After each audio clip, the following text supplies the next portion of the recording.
Prophet ﷺ told us, he gave all the diseases of the world in his final address. He said that the blood of Jahiliyyah is over. There's no more revenge in my religion. And he said the first blood he put down was Rabi'a ibn al-Harith bin Abd al-Muttalib, his own family. So if anybody was going to take vengeance, it would have been his family. He said no. And then he said, so this Jahili hatred, it has to end. And in our tradition, we have the ability, and Dr. Al-Afifi, who's one of your muftis here, will confirm this. The Prophet ﷺ said that it was permitted for a Muslim to give security to anybody. He can give security to people, but these people don't know the sunnah of the Prophet. If we give security, then they're supposed to honor that and let those people go. They don't do that anymore because they don't know the sunnah. This woman who went on television, on YouTube, to speak to these people that are holding her son hostage, she had a better understanding of Islam as a non-Muslim than these people in Iraq have. She said, I studied your religion, and your religion says that one soul is not held to account for what other souls do. لَا تَزِرُ وَازِرَةٌ وِزْرَ أُخْرَى. And she said, my son's not responsible for what American foreign policy does. And then she said, and then I read that your Prophet Muhammad, he had amnesty and he forgave people, so I'm asking for my son back. She said, I just want to hug him. Now, that's one woman. For me, the most important thing in this religion is the preservation of the honor of our Prophet ﷺ. When we harm each other, that's what we do amongst ourselves. But when we harm peoples from other religions and other cultures, it harms our religion. It harms our religion, and that's why it's so odious to me. All of it is bad. What the Jews in Israel have done to the Palestinians is heinous and condemnable. It's heinous and condemnable. But what Muslims who claim to be Muslims are doing to people in these places is, to me, more heinous. Because when an Israeli attacks a Muslim, it doesn't affect the religion of Islam.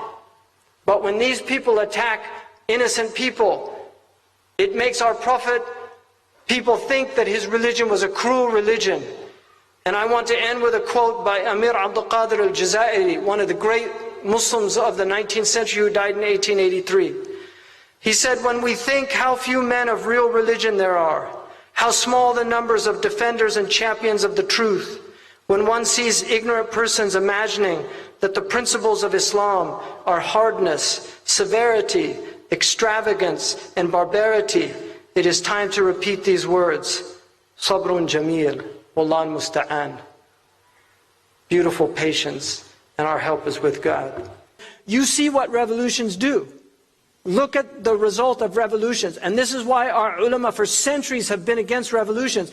And that was before bombs, before MiG jets, before F-16s, before missiles. They were against it because of bloodshed. What do the angels say when they say, أَتَجْعَلُ فِيهَا مَنْ يُفْسِدُ فِيهَا وَيُسْفِكُ الدِّمَاءِ? Are you going to put in the earth those who corrupt and shed blood?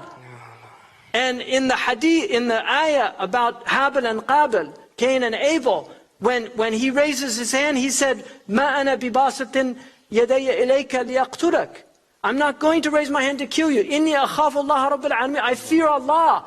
In the tafsirs, they say, Mujahid, who was one of the great students of Ibn Abbas, Tarjuman al-Quran, he says the first Sharia was non-violence. It was prohibited to kill if somebody was going to kill you, which means the foundation of human existence is non-violence.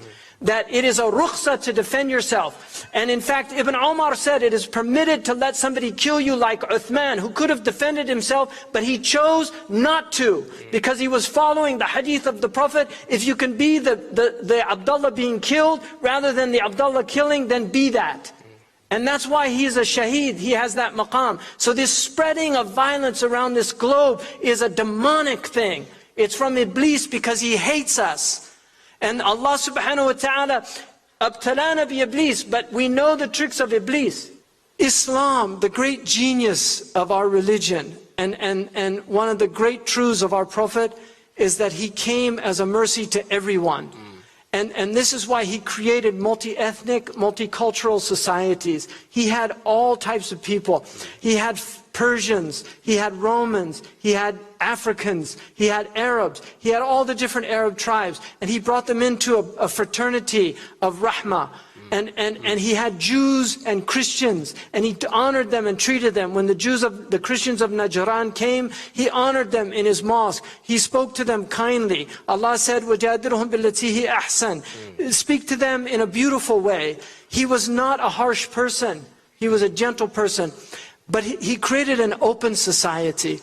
Obviously with limits, because we have akhlaq. But one of the great beauties of this place is that you have Chinese people, yes, you have Indian people, you have Malay people, you have Orang Asri, all these different people living together, and you're all part of this beautiful culture of Malaysia. May Allah keep that here and preserve in you the tolerance of Islam. Our religion is a tolerant religion. It honors other people. It treats them with dignity as human beings. لَقَدْ كَرَّمْنَا بَنِي آدَمَ. We have ennobled and dignified all of the children of Adam. If they're in an Adamic form, they have the dignity of Bani Adam. And so they should be honored just for that dignity. And every person is a potential believer. And so leave the door open for everybody. We welcome people. Marhaban. Come in. Come. Like Maulana Rumi said, I just came from Qunya. He said, come again, come again, 1,000 times come again. Idolater, Hindu, Christian, Buddhist, Muslim, come again. If you've broken your vow 1,000 times, come again. Ours is not a caravan of despair.